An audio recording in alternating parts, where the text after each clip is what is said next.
जोहार जय आदिवासी साथियों। गुजरात और मध्य प्रदेश के जो आदिवासी इलाके हैं, अनुसूचित विस्तार, तो वहाँ पे हाल ही में डीलिस्टिंग का मुद्दा बहुत ज़ोरों से चल रहा है। डीलिस्टिंग किसका और क्यों? तो जो हिंदूवादी संगठन है, ये हिंदूवादी संगठनों की डिमांड है।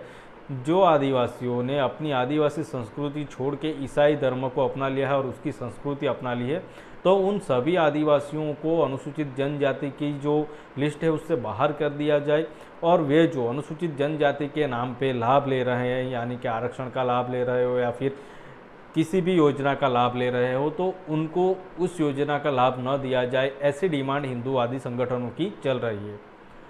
तो साथियों, प्रश्न यह है कि क्या सिर्फ जो ईसाई लोग हैं उनको ही डीलिस्टिंग किया जाएगा, या फिर जो लोग आदिवासी संस्कृति छोड़ के हिंदू संस्कृति अपना चुके हैं तो उनको भी डीलिस्टिंग किया जाएगा, या फिर ये जो मुद्दा है वह सिर्फ एक चुनावी मुद्दा है। जो आदिवासी हैं उनके वोट बैंक अपनी ओर आकर्षित करने के लिए क्या एक कोई षड्यंत्र है?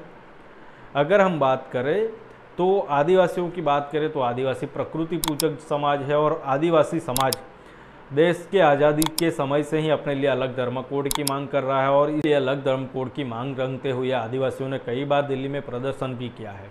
आदिवासियों की मांग है कि जो जनगणना होने वाली है उसमें हमारे लिए एक अलग से धर्म की कोड की कलम रख दी जाए, ताकि हम भी अपनी जो हमें अपना अलग धर्म मिले और हमारी पहचान हमें मिले। अब दोस्तों, बात है डीलिस्टिंग की। तो डीलिस्टिंग क्या सिर्फ जो आदिवासी ईसाई बन गए हैं उनका ही होगा, या फिर जो आदिवासी संस्कृति छोड़ के हिंदू संस्कृति अपना ली है उनका भी डीलिस्टिंग होगा? अगर हम देखें तो जिस तरह से ईसाई आदिवासियों ने आदिवासी संस्कृति छोड़ के ईसाई धर्म की संस्कृति अपना ली, तो ठीक उसी तरह जो आदिवासियों ने हिंदू धर्म अपना लिया तो उन्होंने भी जो अपने आदिवासी संस्कृति है उसको छोड़ के हिंदू धर्म की संस्कृति को अपना लिया। तो कहीं ना कहीं दोनों ही धर्म के लोगों ने आदिवासी संस्कृति को छोड़ दिया और अपने धर्म की जो संस्कृति है उसको अपना लिया। तो डीलिस्टिंग तो दोनों का ही होना चाहिए, लेकिन ऐसा नहीं है, क्योंकि हमारे देश में जो संविधान है वह हर नागरिक को अपना कोई किसी भी धर्म अपनाने की छूट देता है और कि वो कोई भी धर्म अपना सकता है।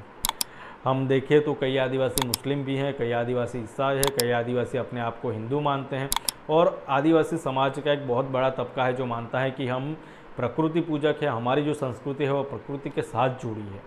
तो इसीलिए मांग चल रही है कि हमें एक अलग धर्म कोड दी जाए। अब आते हैं कि क्या ये जो डीलिस्टिंग का मुद्दा है वह सिर्फ एक राजनीतिक मुद्दा है?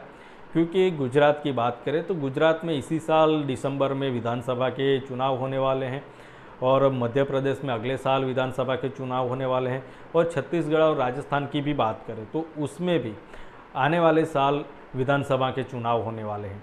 तो कहीं ना कहीं ये जो भाजपा है वह कहीं ना कहीं धर्म की राजनीति आदिवासियों के बीच खेल के भी जो आदिवासियों के जो वोट है वह धर्म के नाम पे अपने ओर डाइवर्ट करने का प्रयास कर रही है, या फिर जो ईसाई आदिवासी है तो उन आदिवासियों के को डरा धमका के उनके जो वोट है उनको भी अपनी तरफ आकर्षित करने का प्रयास कर रही है। क्योंकि कहीं ना कहीं चुनाव आते ही यह मुद्दा खड़ा कर दिया गया है कि जो आदिवासी ईसाई धर्म अपना चुके हैं तो उनका डीलिस्टिंग किया जाए, उनको अनुसूचित जनजाति की लिस्ट से बाहर कर दिया जाए। लेकिन ये कोई सामाजिक मुद्दा नहीं है, लेकिन इसे सामाजिक रंग देके यह राजनीति खेली जा रही है, क्योंकि आने वाले वक्त में चुनाव है और ये जो 4 राज्य हैं, छत्तीसगढ़, मध्य प्रदेश, राजस्थान और गुजरात, तो इन्हीं राज्यों में सबसे ज़्यादा पूरे देश की जो 40% आदिवासियों की आबादी है तो इन्हीं 4 राज्यों में रहती है। और पूरे देश में अगर हम विधानसभा की बात करें तो सबसे ज़्यादा आरक्षित बैठकें जो हैं वह मध्य प्रदेश में है। तो कहीं ना कहीं राज्य की राजनीति में और देश की राजनीति में ये जो 4 राज्य के आदिवासी है बहुत ही महत्व है उनका, और इसी की वजह से आदिवासियों के जो वोट हैं उनको किस तरह से भाजपा की तरफ लाया जाए, इसी का प्रयास हो रहा है। और इसी के चलते ये जो डीलिस्टिंग का मुद्दा है वह हाल के समय में जोर पकड़ रहा है।